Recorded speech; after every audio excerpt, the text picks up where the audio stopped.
Welcome to the Real Estate Show. From buying to selling and everything in between. Rochester's home for everything real estate. And now, your hosts from the Anthony Butera team of Keller Williams Realty, Greater Rochester. It's Anthony Butera and Jason Mancuso. Hello, everybody. Welcome to episode 92 of the Real Estate Show. We have Anthony and Jason here. Welcome, guys. Hello, guys. Welcome. So we got to get to this big news here that I think this was like late last week this came out. Business Insider came out with the list of the 30 cities in the United States, the 30 best cities to live after the pandemic, after the coronavirus. Rochester, number 7 on there. Who else we got above us? So, I know we are the best in New York. I know Syracuse was a little, was like 10 or something. The number 1 is Springfield, Illinois. And then let's see who else we got. They're all, they're all like small to medium-sized cities. Ames, Iowa, is one of them. Bloomington, Illinois, Fargo, and Jefferson City, Missouri. Fargo. Yeah, none of these are like huge. Yeah, it sounds like an exciting list. Ames, Iowa.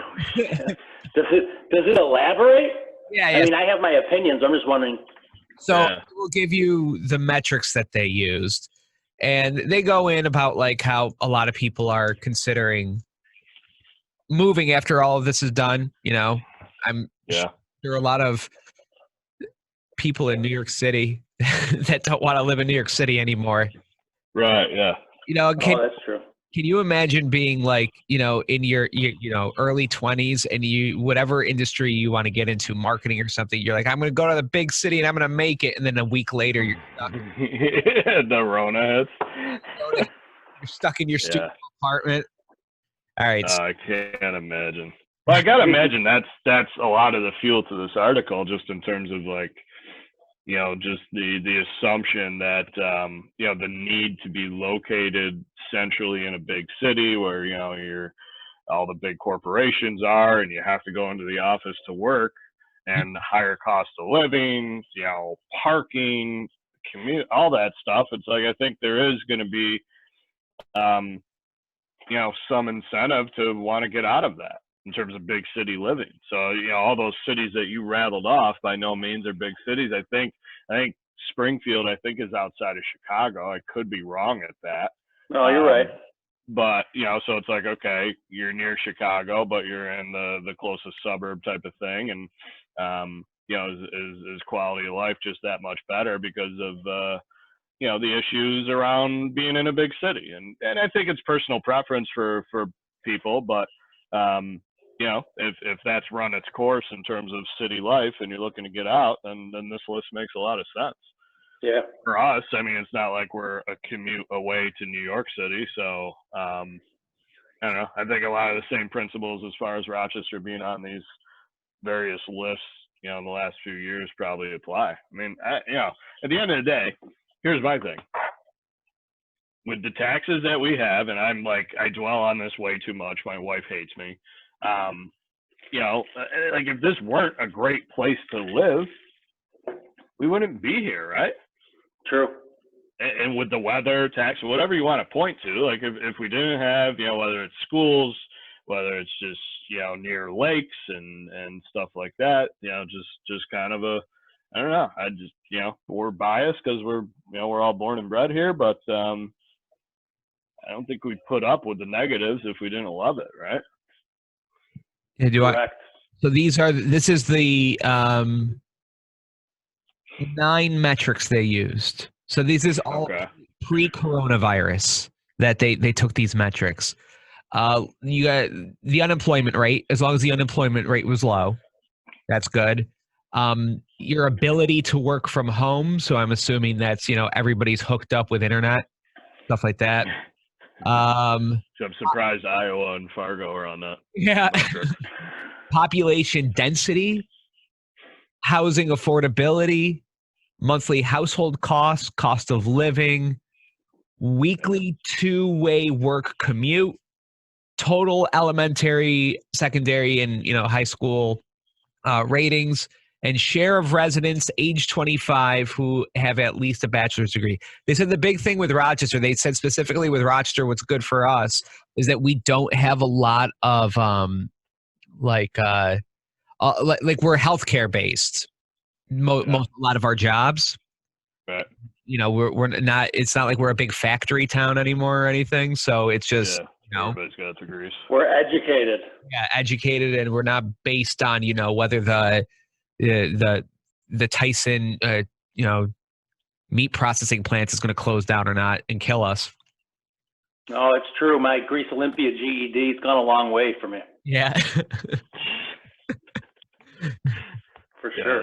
The content of this podcast on a consistent basis clearly proves all of that. It's interesting stuff, though, and I get it. Like you talked about density, right? Like we have an abundance of choices, right? Look at your style of living, right, Mark? Yeah. You're 25 minutes from center city, yet you have a full rural lifestyle. Right. You've got goats, for Christ's sake, and you're only 25 minutes away from the city. I would even say I'm living like I have a septic tank, but most of the town has sewage, has plumbing, has, the internet's all there and everything. Well, I just know there's some rural, like my sister lives in Alba, and there's they just can't get some of that stuff, Yeah. Oh, yeah. Yeah. I think to me, commute time's a big thing. You couldn't pay me an amount of money to have to deal with hopping on a subway and an hour and a half commute to and from every day to an office.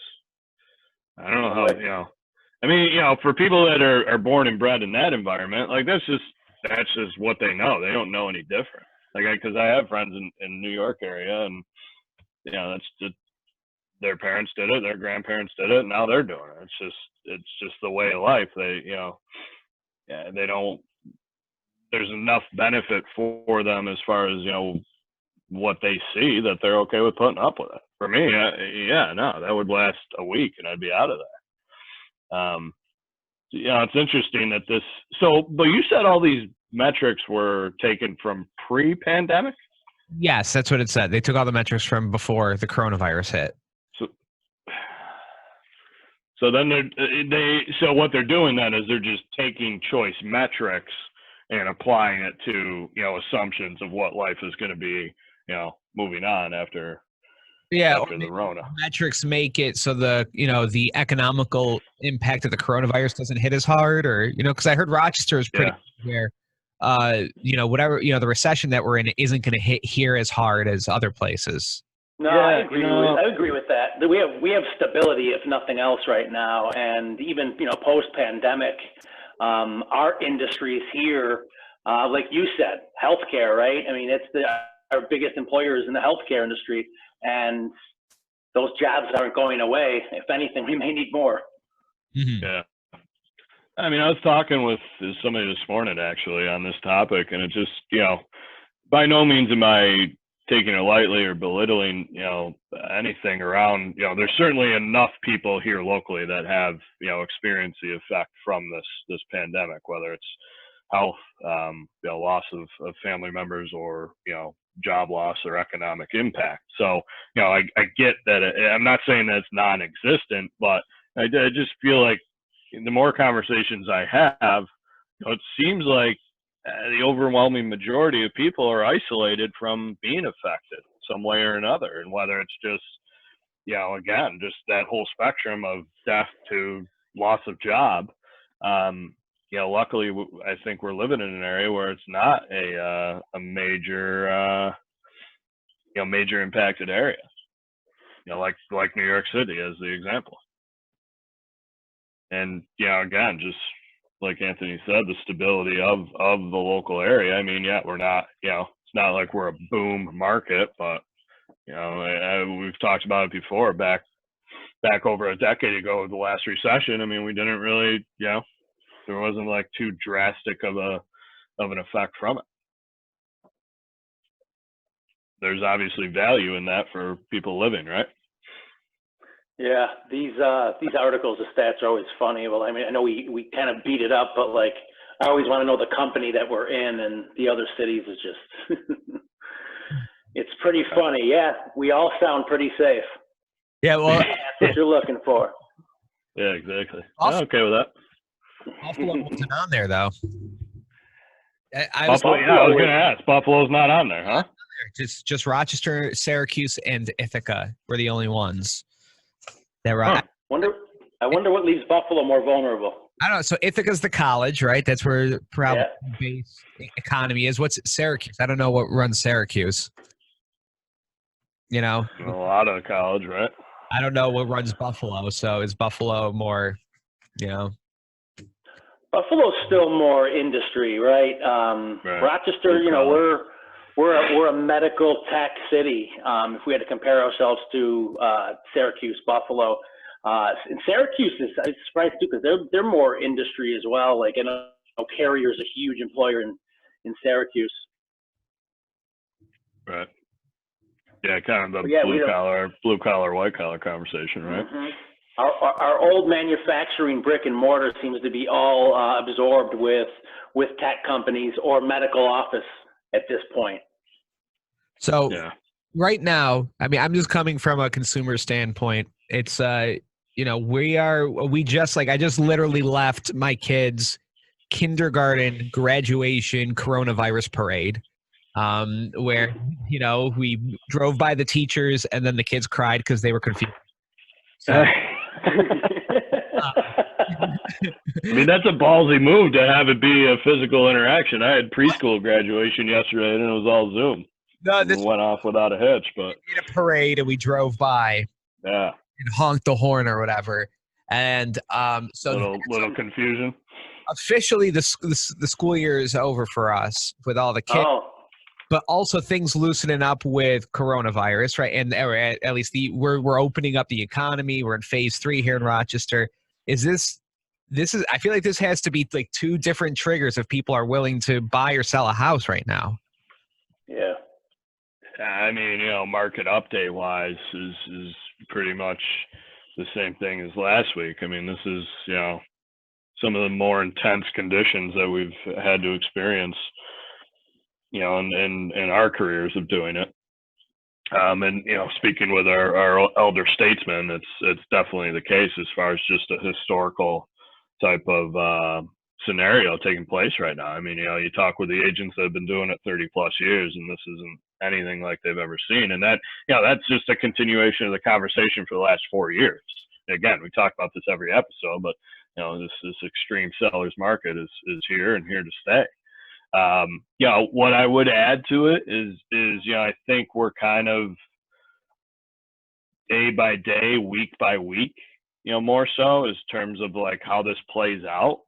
You know, I feel like this week I'm seeing more inventory come out, and just, you know, the more that happens, you know, the better chance that these buyers have of getting their offer accepted. I'm not saying that, like, you know, competition isn't going to end, but, you know, just if there's more houses to choose from, you know, just from, you know, that supply and demand standpoint, then that's for the better. If I had to make a prediction, like, I think we'll remain extreme for these summer months. And I'm really curious. I'm not going to make a prediction, I guess. I guess I'm just really curious to see what the fall will play out to be. Because, you know, generally speaking, in the last few years of this market, the fall ends up being like that seasonality pattern where, you know, things kind of slow down a little bit. And I mean, I think I've wrapped my head around how that makes sense, just in terms of, you know, families getting the kids back to school, getting into that routine. It's a pain in the ass. You're dealing with that. And like, if you've been looking for a house all summer and the fall and school rolls back around, I think it's almost a, you know, it's almost like a human nature thing where it's like, all right, let's take a pause. Then that pause ends up spilling into, okay, the holidays are here. I don't want to do anything. And then you're like, yeah, we'll pick it back up next spring. The other thing that's happening, Jason, is I keep hearing more and more of this as I'm getting calls from agents on our listings, and everyone has the notion is that I have really aggressive buyers are willing to do whatever it takes because if they don't find something in the next couple of weeks, they have to extend their lease. So we're losing buyers to this market because of the inventory shortage. But all that's doing is that's building up for this to happen again, the same or potentially worse in 12 months. This build is going to take forever to satisfy the needs of buyers in the form of inventory. There's no end in sight as far as I'm concerned. And it's starting to feel more and more like these are our new values. Our average sales price has gone up substantially, and it continues to go up. These are our new values. The days of first-time home buyers getting a nice house for $100,000 to $125,000 in the suburbs, they're gone. The new 125 first-time home buyer house is selling for $175,000 right now or more.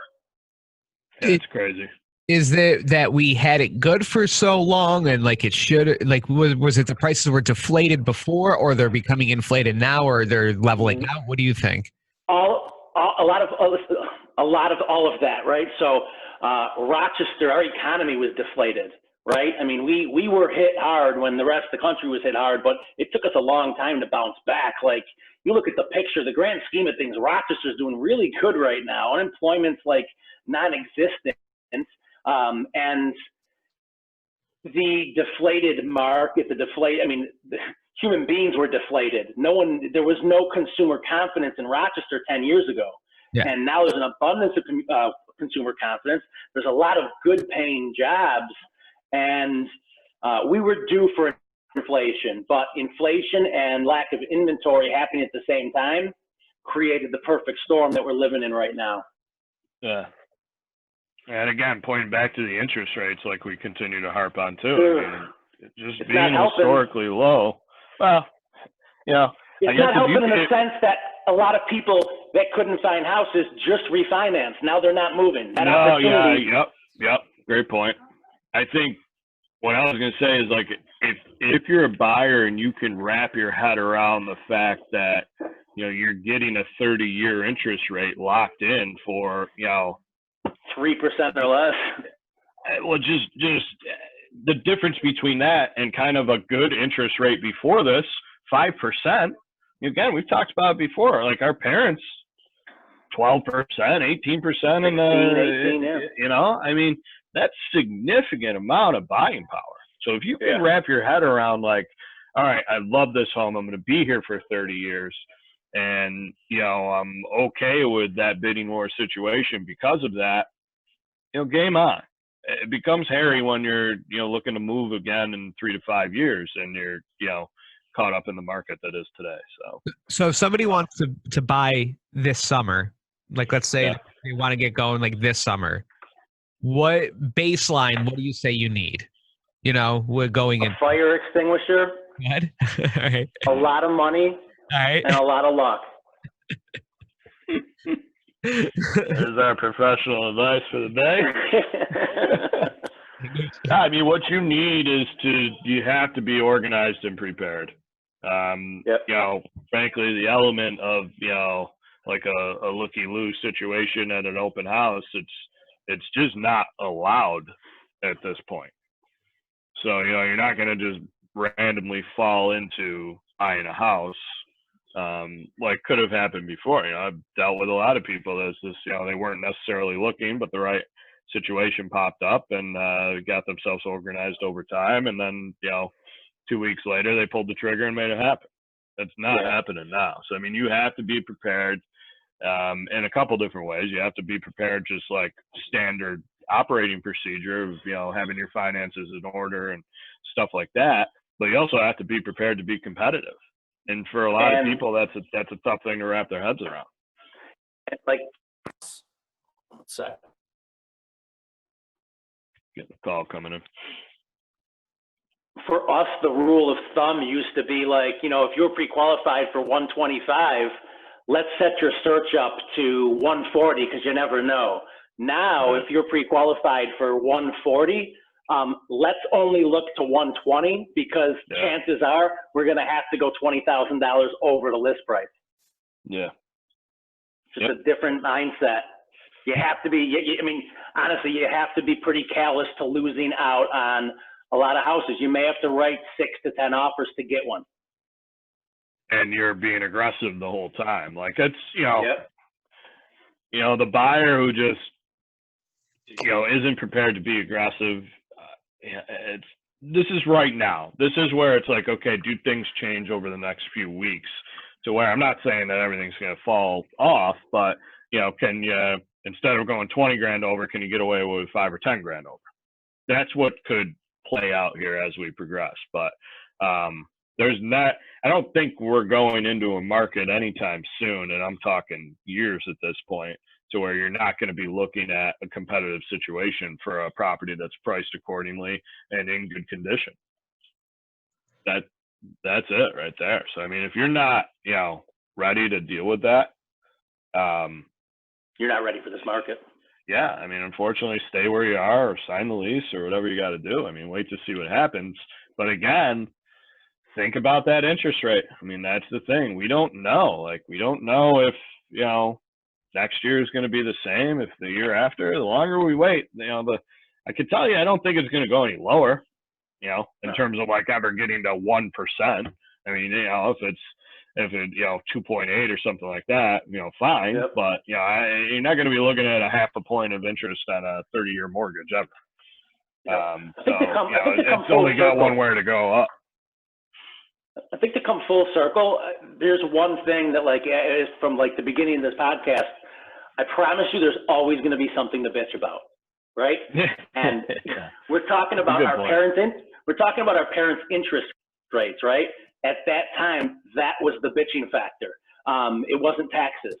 Now it's taxes, interest rates super low. I promise you, at 16%, your interest is going to be substantially higher than the taxes that you feel are suffocating you in your finances today. Right.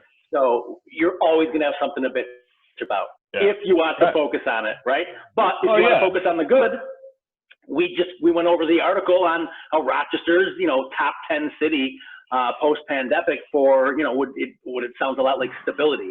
And I would agree with that. I think we're in really good shape compared to, look at, I was doing construction 8.5 years ago. I got out of it because there was no work. No one was spending any money in the commercial world. And now it's completely different. Now, you're lucky to get a contractor, anyone decent. You're lucky if they can get out to your house in the next 3 months.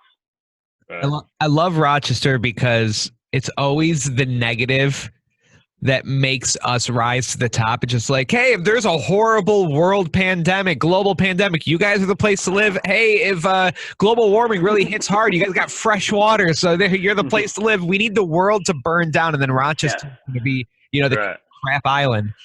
Yeah, we need to be where quarantined. To move and then when you test positive for AIDS. Yeah, right. Need to be quarantined and have Jim Gaffigan do a special on garbage plates to get some interest to this market. That's right. All right. Well, I don't know. Think real quick. Think of the long term too. Part of my logic with this justifying this craziness going on is all right, if you're going to be here for the long term and you live in that home for the long term, just the way the world is, $150,000 house has to be worth 200 plus, just minimally, 15 years from now and longer. And it's and 30 years from now, how is it not worth? If you stay for 30 years, the entire length, if you stay for 30 years, the entire length of your mortgage, you're going to add up the interest, which isn't too bad right now. But the reality is your value is going to double. You stay for 30 years, your value will double.